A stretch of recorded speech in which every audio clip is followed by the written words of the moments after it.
ಒಂದು 610 ಕಾರ್ಯಕ್ರಮ 20 ವರ್ಷದಿಂದ ಮಾಡಿದ್ದೀನಿ. ಇಲ್ಲಿ ಒಂದು 108ನೇ ಕಾರ್ಯಕ್ರಮ ಆಗ್ತಾ ಇದೆ. ಪ್ರತಿ ಕೇಳ್ತಾ ಇದೆಯಲ್ಲ, ಪ್ರತಿ ವಚನ ಮಂಟಪವು ವಿಶೇಷ ಸರ್. ಹತ್ರ ಹಿಡ್ಕೊಂಡ್ರೆ ಇನ್ನೂ ಚೆನ್ನಾಗಿ ಕೇಳುತ್ತೆ. ಆದರೆ ಈ ಮನೆ ವಿಶೇಷ ಏನು ಅಂತಂದ್ರೆ, ಇನ್ನೂ ಹತ್ರ ತುಂಬಾ ಆಸಕ್ತಿಯಿಂದ ಈ ಕಾರ್ಯಕ್ರಮವನ್ನ ಆರ್ಗನೈಸ್ ಮಾಡಿದ್ದಾರೆ. ನೋಡಿ, ಇವರು 108ನೇ ವಚನ ಮಂಟಪಕ್ಕೆ 108 ವಚನಗಳನ್ನ ಈ ಟೈಪ್ ಮಾಡಿಲ್ಲ ಅಳವಡಿಸಿರ್ತಾರೆ. ಇನ್ನು ಎರಡನೇದು ಈ ಬರ್ತ್ಡೇಗೆ 1ನೇದು 2ನೇದು ಅಂತ ಏನು ಸ್ಟಿಕ್ಕರ್ ಮಾಡಿ ನಾವು ಇದರಲ್ಲಿ ಇರ್ತಾವೋ ಕೇಕಲ್ಲಿ, ಆಗ 108 ಅಂತಂದು ಹೇಳೋದು ಒಂದು ಕೇಕ್ ಟೈಪ್ ಮಾಡಿ ಕೇಕ್ ಇಲ್ಲಿ ಇರೋಣ. ಇದು ಒಂದು ಕ್ರಿಯೇಟಿವಿಟಿ ಅಲ್ವಾ? ಇದು ಒಂದು ಮನುಷ್ಯನಿಗೆ ಒಂದು ಆಸಕ್ತಿ ಅಲ್ವಾ? ಇದು ಕಾರ್ಯಕ್ರಮ ಮಾಡ್ತೇವೆ, ಎಲ್ಲರೂ ಮಾಡ್ತೇವೆ. ಅದರೊಳಗೆ ಒಂದು ಏನಾದರೂ ಒಂದು ವಿಶೇಷತೆ ಇಟ್ಕೊಂಡು ಮಾಡೋದಿದೆಯಲ್ಲ, ಇದು ಅವರ ಆಸಕ್ತಿಯನ್ನ, ಶರಣ ಸಂಸ್ಕೃತಿಯನ್ನ ತೋರಿಸುತ್ತೆ ಅಂತ ನಾನು ಭಾವಿಸಿದ್ದೀನಿ. ಮತ್ತೆ ಪ್ರಾಸ್ತಾವಿಕವಾಗಿ ಓದುವರೆಲ್ಲ ಮಾತಾಡ್ತೇವೆ. ಎಲ್ಲ ಮನೆಗಳಲ್ಲಿ ಎಲ್ಲ ಕಡೆನೂ ಪ್ರಾಸ್ತಾವಿಕನ ಮಾತಾಡ್ತಾ ಹೋಗ್ಬಿಟ್ರೆ ವಿಷಯಗಳನ್ನು ನಾವು ಮುಟ್ಟಿಸ್ಲಿಕ್ಕೆ ಆಗಲ್ಲ ಅಂತಕ್ಕಂಥ ಉದ್ದೇಶ ಇಟ್ಕೊಂಡು ಪ್ರತಿ ಸೋಮವಾರ ಮನೆ ಮನೆಗೆ ಕಾರ್ಯಕ್ರಮ ಅಂತಂದು ಹೇಳೋದು ವಚನ ಸಾಹಿತ್ಯ 12ನೇ ಶತಮಾನದ ಬಸವಾದಿ ಪ್ರಮುಖರ ನೇತೃತ್ವದಲ್ಲಿ ರಚನೆ ಆಗಿರ್ತಕ್ಕಂಥ ವಚನ ಸಾಹಿತ್ಯ, ಜನ ಸಾಹಿತ್ಯ ಅಂತ ಇದೆಯೋ, ಈ ವಚನಕಾರರನ್ನ, ವಚನಗಳನ್ನ, ವಚನ ವಿಶ್ಲೇಷಣೆಯನ್ನ, ಗಾಯನವನ್ನ, ಈ ರೀತಿಯಾಗಿರ್ತಕ್ಕಂಥ ಕಾರ್ಯಕ್ರಮಗಳನ್ನ ಶಿವಮೊಗ್ಗದಲ್ಲಿ ಮಾಡ್ತಾ ಮಾಡ್ತಾ ಮಾಡ್ತಾ ಬಂದಿದೆ. ಇವತ್ತು ನಾನು ನೇರವಾಗಿ ವಿಷಯಕ್ಕೆ ಬಂದ್ಬಿಡ್ತಾನೆ. ವಚನಗಳಾಗಬೇಕು ನಮಗೆ. 12ನೇ ಶತಮಾನದ ವಚನಗಳು 21ನೇ ಶತಮಾನಕ್ಕೂ ಯಾಕೆ ಪ್ರಸ್ತುತ ಅನ್ನೋದ್ರ ಬಗ್ಗೆ ನಾವು ಹಿಂದಿನ ವಾರ ಮಾತಾಡಿದ್ದೀವಿ. ಚಿತ್ರಗೀತೆಗಳಲ್ಲಿ ಹಳೆ ಚಿತ್ರಗೀತೆಗಳು, ಹೊಸ ಚಿತ್ರಗೀತೆಗಳು ಅಂತ ಇದಾವಲ್ವಾ? ಹಳೆಯ ಚಿತ್ರಗೀತೆಗಳು ಅಂತ ನಾವು ರೇಡಿಯೋದಲ್ಲಿ ಕೇಳ್ತೀವಿ. ಅಂದರೆ ಮಾಧುರ್ಯ ತುಂಬಿರ್ತಕ್ಕಂಥ, ಸಾಹಿತ್ಯಕ್ಕೆ ಎತ್ತು ಹೋಗ್ಬಿಟ್ಟಿರ್ತಕ್ಕಂಥ ಹಳೆಯ ಚಿತ್ರಗೀತೆಗಳಿದ್ವು. ಆದರೆ ವಚನಗಳಿದಾವಲ್ಲ, 12ನೇ ಶತಮಾನದ ವಚನಗಳು, ಇವು ಯಾವತ್ತೂ ಹಳೆಯವಲ್ಲ. ನಿತ್ಯ ನೂತನವಾಗಿರ್ತಕ್ಕಂಥ ಸಾಹಿತ್ಯ ಏನಾದರೂ ಜಗತ್ತಲ್ಲಿದ್ದರೆ ಅದು 12ನೇ ಶತಮಾನದ ಬಸವಾದಿ ಪ್ರಮುಖರ ನೇತೃತ್ವದಲ್ಲಿ ರಚನೆ ಆಗಿರ್ತಕ್ಕಂಥ ವಚನ ಸಾಹಿತ್ಯ, ಶರಣ ಸಾಹಿತ್ಯ.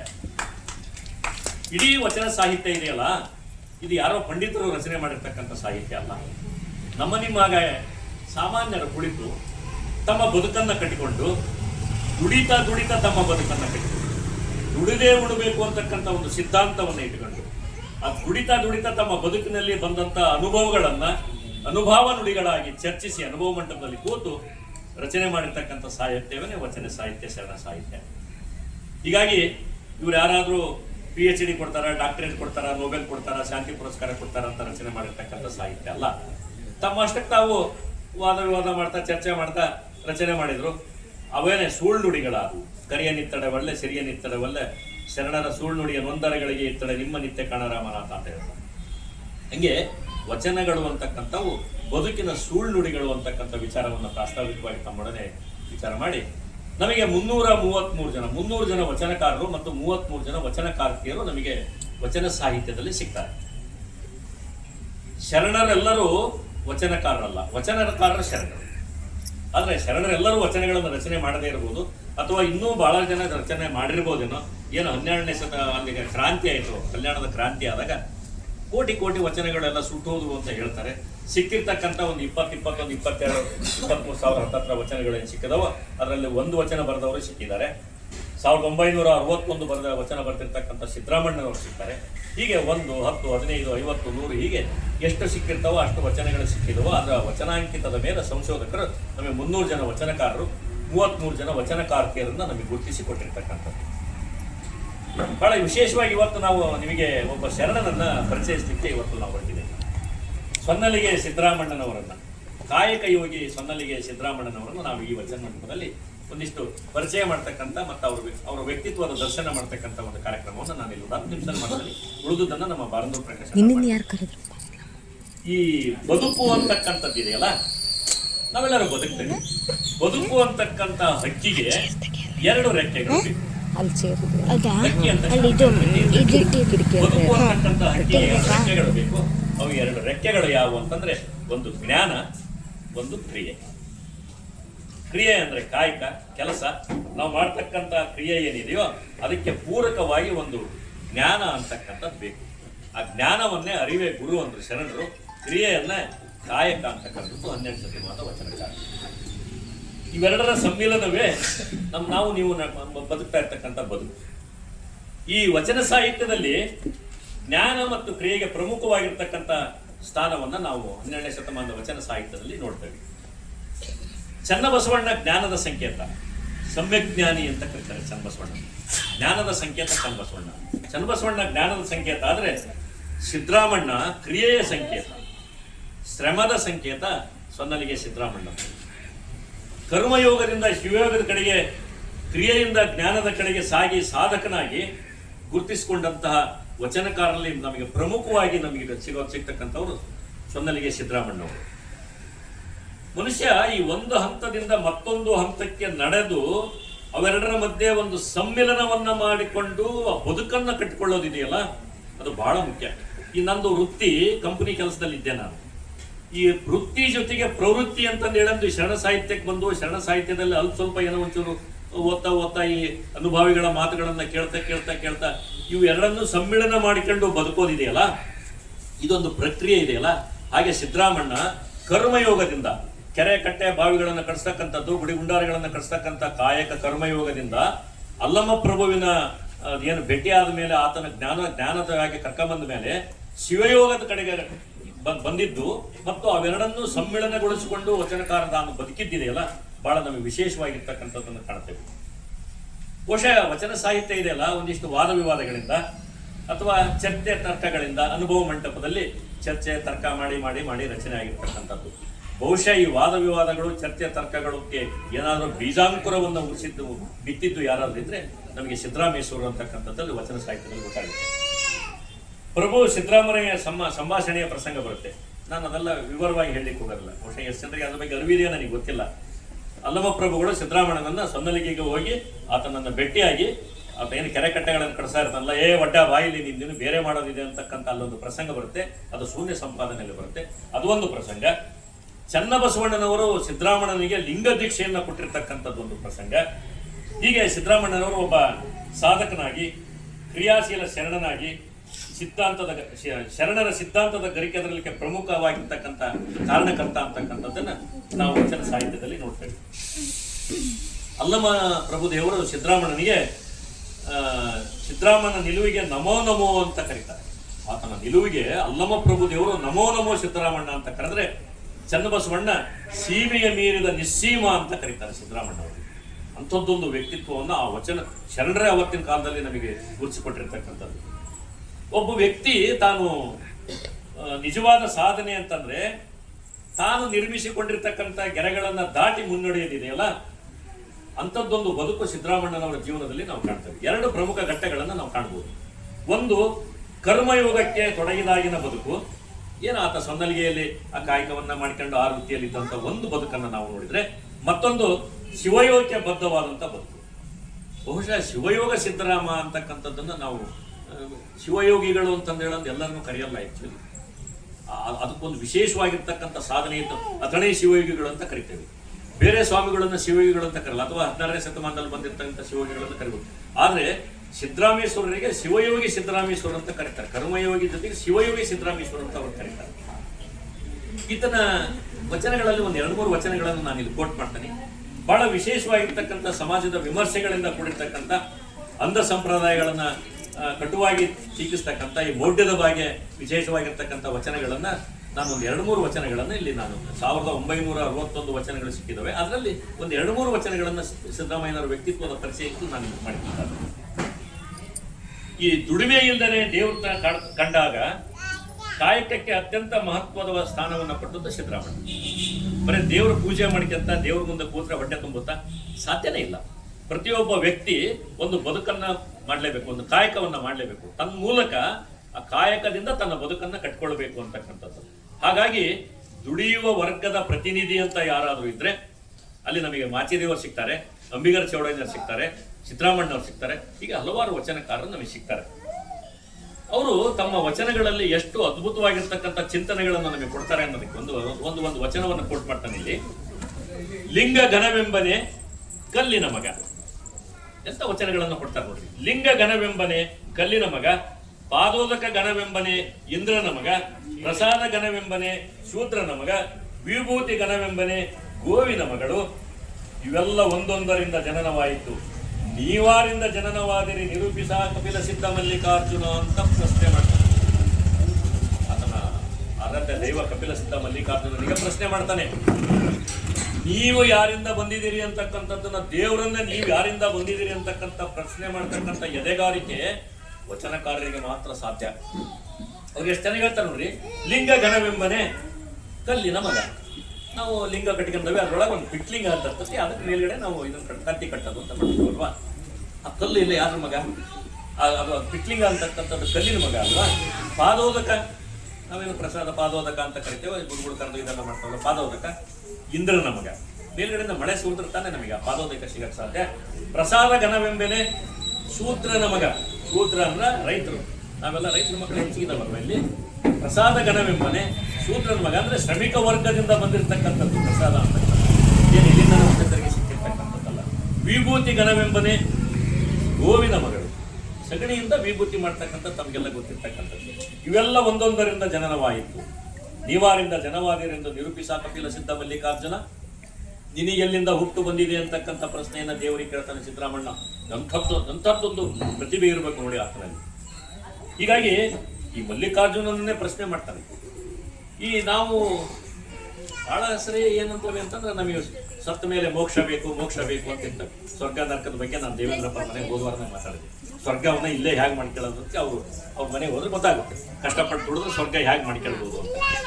ಆದ್ರೆ ಸಾಮಾನ್ಯವಾಗಿ ಈ ದೇವರನ್ನು ಒಲಿಸ್ಕೊಳ್ಳೋದಕ್ಕೆ ನಾವು ಮುಕ್ತಿಯ ಮಾರ್ಗ ಕಾಣ್ತಕ್ಕಂಥ ಸಲುವಾಗಿ ಅನೇಕ ಮೂಢ ರೀತಿಯಾಗಿರ್ತಕ್ಕಂಥ ಆಚರಣೆ ಇದ್ದಾಗ ಅಂತಹ ನಿಯಮ ಋತುಗಳ ಬಗೆಗೆ ಖಡಾಖಂಡಿತವಾಗಿ ಸಿದ್ದರಾಮಣ್ಣನವರು ನಿರಾಕರಿಸ್ತಾರೆ.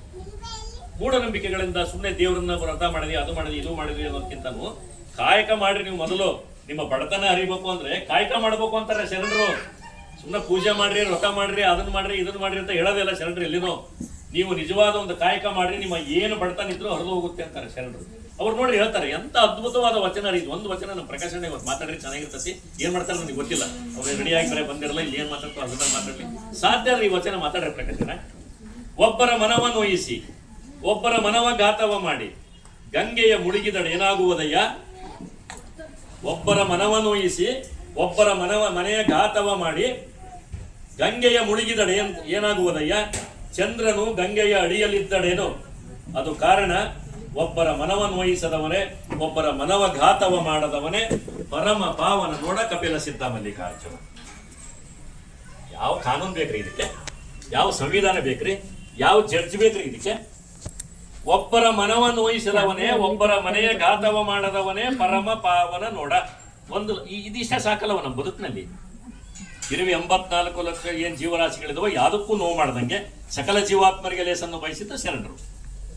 ಈ ನಾವು ಯಾರದೇ ಮನಸ್ಸಿಗೆ ನೋವಾಗದ ರೀತಿಯಲ್ಲಿ, ಯಾರ ಮನೆಗೂ ಘಾತ ಮಾಡದ ರೀತಿಯಲ್ಲಿ ನಾನು ಬದುಕಿಬಿಟ್ರೆ ಇದಕ್ಕಿಂತ ಪಾವನವಾಗಿರ್ತಕ್ಕಂಥ ಬದುಕು ಬೇರೆ ಯಾವುದೂ ಇಲ್ಲ, ನೀವು ಸ್ವರ್ಗದಲ್ಲಿದ್ದೀರಿ ಅಂತಾನೆ ಅರ್ಥ.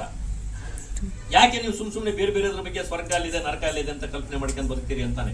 ಯಾರ ಮನಸ್ಸಿಗೆ ನೋವಾಗದ ರೀತಿಯಲ್ಲಿ, ಯಾರ ಮನಸ್ಸಿಗೂ ನಮ್ಮಿಂದ ಘಾತ ಆಗದ ರೀತಿಯಲ್ಲಿ ಬದುಕಿಬಿಟ್ರೆ ಅದೇ ಪರಮ ಪಾವನ ಅಂತಾನೆ ಸಿದ್ದರಾಮಣ್ಣ ವಚನ ನೋಡಿ. ಹಾಗೇನೆ ಈ ನಿಯಮಗಳು ನೋಡ್ರಿ, ಬಹಳ ಹಳ್ಳಿ ಕಡೆ ಇದ್ದು ಜಾಸ್ತಿ ಎಲ್ಲ ಸಿಟಿಲೂ ಬಹಳ ಆಗ್ಯಾವ ಬಿಡ್ರಿ. ಈಗ ನಾವು ತಪ್ಪು ತಿಳ್ಕೊಬೇಡ್ರಿ, ಬೇರೆಯವ್ರು ಇರ್ಬೋದೇನೋ, ನಾವು ಲಿಂಗವನ್ನು ಬಿಟ್ಟು ಬಾಕಿ ದೇವರಿಗೆಲ್ಲ ಹೊಟ್ಬಿಟ್ಟು ನಮಗೆ ನಮ್ಮ ಮೂಲ ದೇವರು ಅಂತ ಏನಿತ್ತು ಅದನ್ನ ಬಿಟ್ಟಿವಿ. ನಾವೀಗ ಬೇರೆ ಬೇರೆ ದೇವರಿಗೆಲ್ಲ ನಾವು ಹೊಟ್ಬಿಟ್ಟು ನಾವು ತೀರ್ಥಯಾತ್ರೆ ಪಾರ್ಥಯಾತ್ರೆ ಮಾಡ್ಕೊಂತ ಎಲ್ಲೆಲ್ಲ ಹೋಗಿ ಮುಳುಗೋದು ಪಳಗೋದು ಎಲ್ಲ ಮಾಡಕ್ ಶುರು ಮಾಡ್ಬಿಟ್ಟು ನಾವು ಕಾಯಕದ ಕಲ್ಪನೆ ಇಟ್ಕೊಂಡ್ರು ಸಹಿತ ಶ್ರಮ ಸಂಸ್ಕೃತಿ ಆಗಿದ್ರು ಬೇರೆ ಬೇರೆಯವರು ಮಾಡೋದನ್ನು ನೋಡಿ ಅವ್ರವ್ರ ಹಬ್ಬಗಳನ್ನು ನಾವೆಲ್ಲದೂ ಮಾಡ್ತೇವೆ. ಆದ್ರೆ ಬೇರೆಯವ್ರ ಬಸವ ಜಯಂತಿ ಮಾಡ್ತಾರ ಒಂದ್ಸರಿ ಪ್ರಶ್ನೆ ಮಾಡ್ತೀವಿ. ಬೇರೆಯವ್ರು ಬಸವ ಜಯಂತಿ ಮಾಡ್ತಾರ ಪ್ರಶ್ನೆ ಮಾಡ್ಕೊಂಡ್ರೆ ನಾವು ಬೇರೆ ಬೇರೆ ಹಬ್ಬಗಳನ್ನ ಬೇರೆ ಬೇರೆ ಇವುಗಳನ್ನೆಲ್ಲ ಮಾಡ್ತಾ ಇರ್ತೀವಿ. ಬೇರೆಯವರು ಬಸವ ಜಯಂತಿ ಬೇರೆಯವ್ರು ಮಾಡ್ತಾರ ಒಂದ್ಸರಿ ಪ್ರಶ್ನೆ ಮಾಡ್ಕೊಂಡ್ರಿ.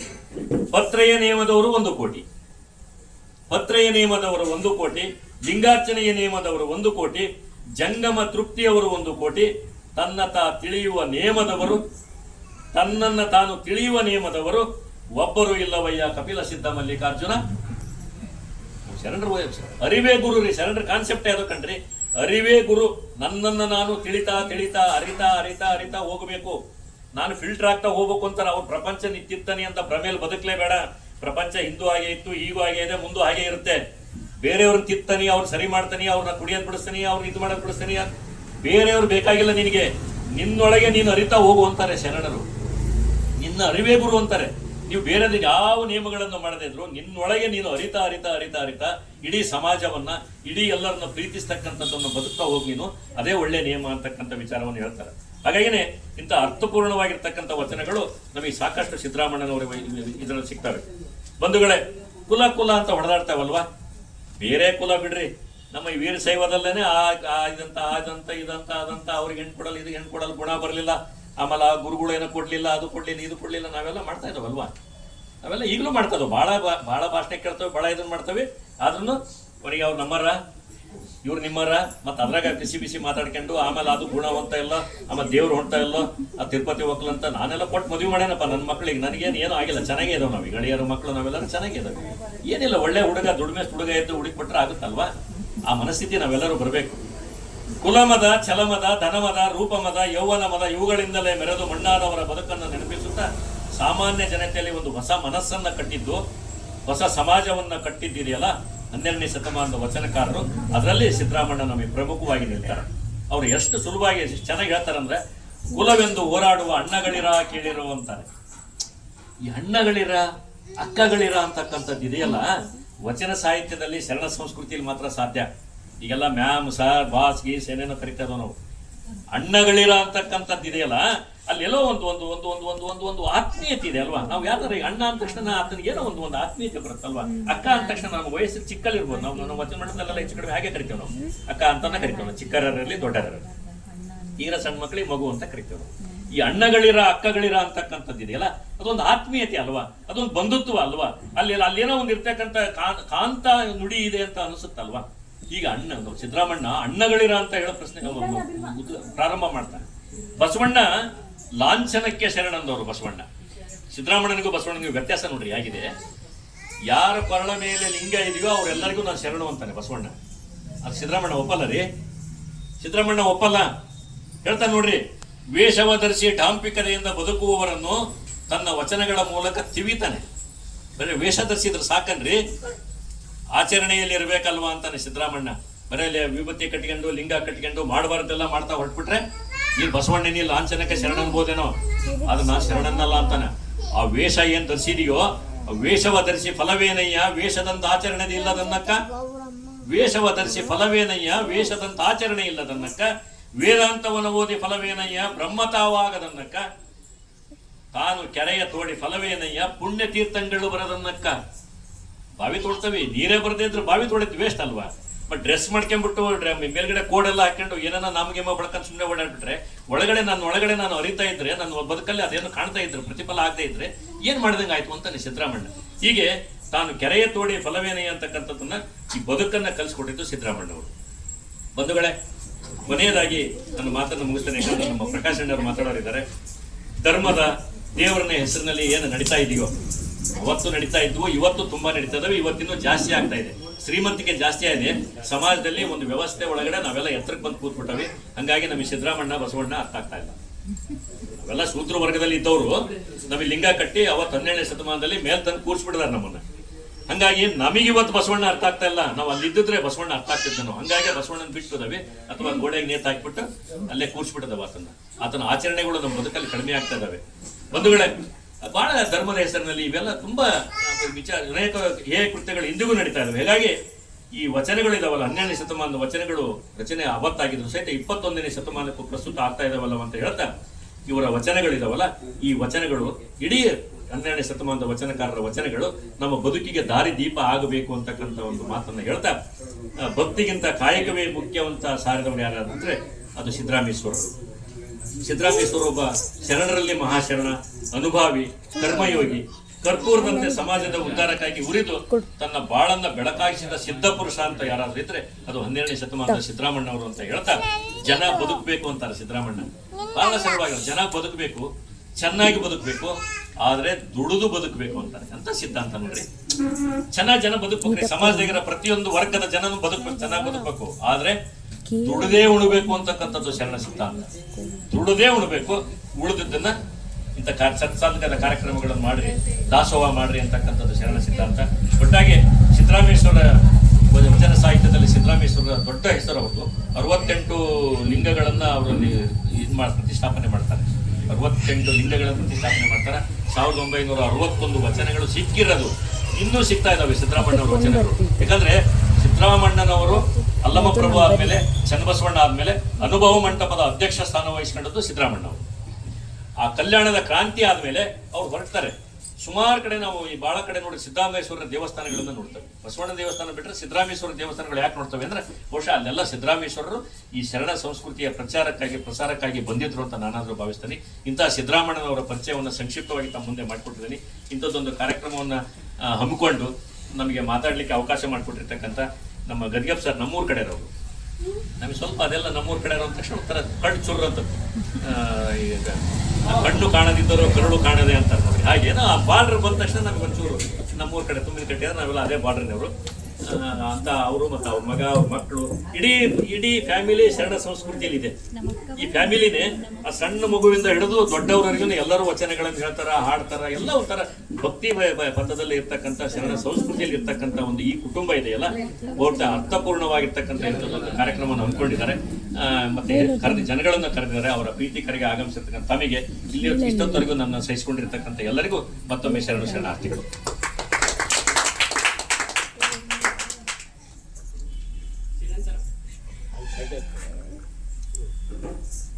ಸುದೀರ್ಘವಾಗಿ, ಬಹಳ ಅರ್ಥಪೂರ್ಣವಾಗಿ ಸಾಮಾಜಿಕ ನ್ಯಾಯ, ಕಾಯಕದ ಬಗ್ಗೆ ಸುದೀರ್ಘವಾಗಿ ಉಪನ್ಯಾಸ ನೀಡಿದ, ಶರಣಚಿಂತನೆಯನ್ನು ಮಾಡಿದಂಥ ನಮ್ಮ ಬಸವನಗೌಡ ಮಾಳಿಗೆಯವರೇ ಹೃತ್ಪೂರ್ವಕವಾದ ಶರಣಾರ್ಥಿಗಳು. ಇಂದಿನ ವಿಶೇಷ ಏನಪ್ಪ ಅಂತಂದರೆ, ಈ ಒಂದು ಕಾರ್ಯಕ್ರಮ ನಿಯೋಜನೆ ಮಾಡಿದಂಥ ಕೇಶವ್ ಅವರ ಮಗಳು, ಕೇವಲ 3 ವರ್ಷದ ಕುಮಾರಿ ಚಿರಂತನ ಅವರು ಒಂದು ವಚನ ಗಾಯನವನ್ನು ಮಾಡ್ತಾರೆ. ಎಲ್ಲ ಆಲಿಸಬೇಕಾಗಿ ಕೇಳ್ಕೊಳ್ತೀವಿ.